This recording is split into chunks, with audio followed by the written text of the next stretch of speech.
Alright, so this is the second part of the CT physics talk, and this is going to be a talk that covers radiation dose and then CT artifacts. So let's talk about dose. So what effect does pitch have on dose?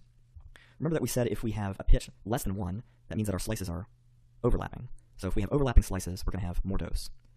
And the relationship is proportional. A pitch of 0.5 is going to double the dose. A pitch of 2 is going to cut the dose in half. It's the opposite.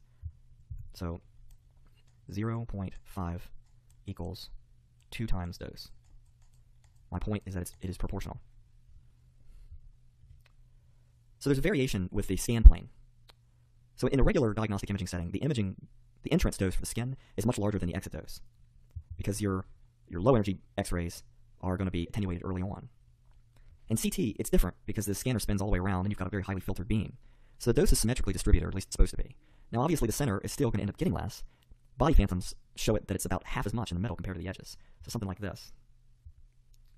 Now this is for something that has a large, the surface is very big, like the belly, for example. Now the head is smaller, so the central portion and the surface will end up being very similar. It's more homogeneous. So there's this concept of, or vocabulary word I should call it, called CTDI, or the CT dose index. Basically what this is a radiation dose that is normalized to the width of the beam. Now there's a couple different types of CTDI, more vocabulary words. Anytime you see something like that, then you realize that the other one's going to end up being a distractor for multiple choice.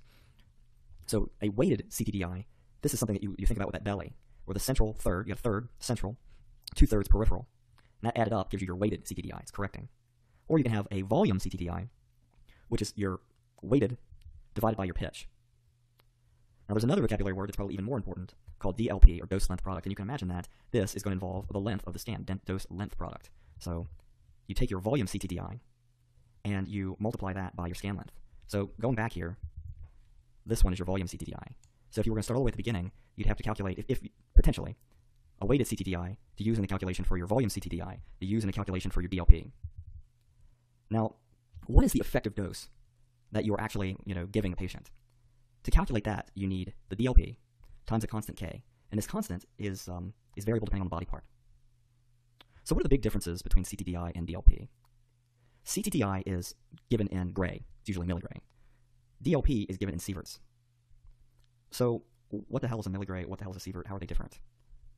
So this is a flow chart that it's in my book that I use to sort of distinguish between these things. So gray is a term for energy absorbed. It's a physical quantity. So this is your absorbed dose, or your radiation dose. It's basically the amount of energy absorbed per unit mass at a specific point. It's measured in gray, or rads, which is another unit. 100 rads is 1 gray. And this is how much energy from ionizing radiation has been absorbed in a small volume. Now you can multiply that times a radiation weighting factor. Weighting factor for X-rays and gamma rays is essentially 1, so it's a 1-to-1 relationship, and that's important. So in other words, 1 gray equals 1 sievert as long as you're using X-rays. Now, if you're using an alpha particle, like you're doing radiation ablation therapy, then you have to multiply by like 20. It hits harder. It does more damage for this equivalent dose. So it's a correction that's made for the type of radiation that's being done. So these are essentially equal for the purpose of X-rays, including CT. Now, when you move all the way over here to tissue, or to effective dose, and that's usually the terminology that's used. That was the question, right? Effective dose. This takes into account whether or not the radiation has been absorbed by a specific tissue. In other words, you are taking into account the type of radiation, which you got from here, and the variable sensitivity of the organ, which you're getting from here. If all the dose is absorbed into the tissue, then 1 gray is still going to end up equaling 1 sievert. If you're dealing with organs or a specific body part, you have to use this tissue weighting conversion factor. Which, they have to give you that if they wanted you to do the math. Or they could just ask you. The bottom line is, the DLP is more of a biologic effect, whereas the CTDI is technically by the book like a physical quantity. It's the difference between gray and sievert. Sievert is for something that's alive. That's the way I remember. It's like a biological thing. All right, so let's move on and blitz through these artifacts.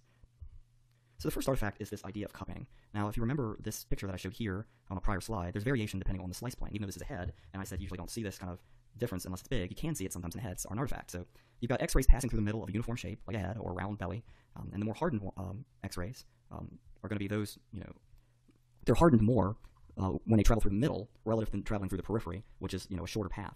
And the harder the beam, the slower the rate of attenuation. So you're going to end up with the center of the image darker than you do the peripheral portions. If you just remember this sort of picture here, and that it's lighter in the middle, it didn't get enough juice there relative to this outside. Something like that. So here's our next one. Notice the patient's arms are down, and we've got these streaks, dark bands. Do a zoom in here. So when you see these dark streaks, this is a type of beam hardening. Basically, You see this when you've got two objects that are both dense, and X-rays pass through the first one are less attenuated than those that have to pass through both.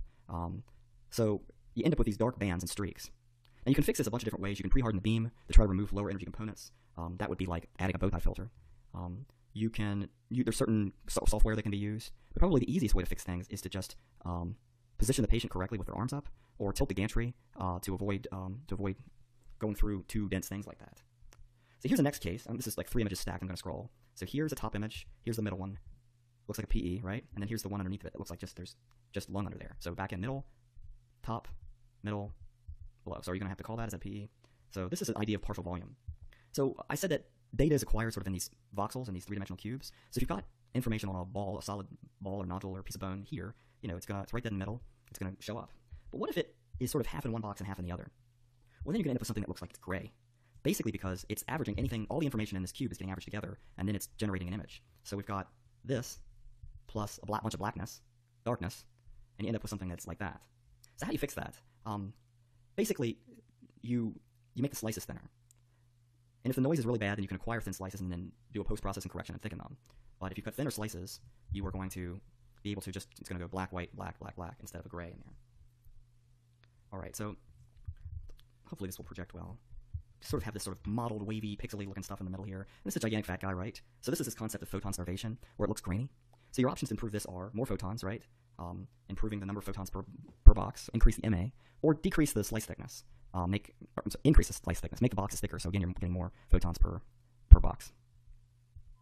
So the next case here is this metal catheter that's in the heart here, and it's showing these alternating streaky bands, and this is the so-called metallic streak artifact, and it's actually a combination of a bunch of different artifacts. It's beam hardening, there's partial volume averaging, different density ranges, much higher than what's expected by the computer. So the testable trivia is probably that metals with high Z's, like iron and platinum, tend to have more artifacts than things with low Z's, like titanium, like the more modern stuff. And you can fix it by increasing the kVp sometimes, or by using thinner slices instead of thicker slices. That reduces the partial volume effect. There's also certain hardware or software packages that do different data interpolation that can help reduce it. All right, this is an idea of incomplete projection, where I've got this, the zoom up here. This fat guy's fat is projecting outside the field of view. So if you've got parts of your body hanging outside the field of view, they're still attenuating X-rays, and it's messing the math up for the computer. So you're going to put this sort of differences in density that you're seeing here all the way around. You're seeing a little bit over here on this non-zoom portion as well. So to fix it, if you can reposition the patient, it's probably the only thing you can do. And then we've got this. This is like an Ant-Mini artifact for CT. This is a ring artifact, and it's a calibration error or defective detector. It's very characteristic looking if you've seen it. And lastly, there's this idea of stair-step artifact, which is these little stair steps here. And you see it on a multiplanar reformatted image if you've got too thick, and you don't have overlapping intervals. It's actually less severe on a helical scanner relative to axial, but the way to handle it is to make thinner slices. So here's an example, same thing, redone this time with thinner slices, so you don't have those non-overlapping intervals anymore. Okay, that's pretty much the high points for CT artifacts.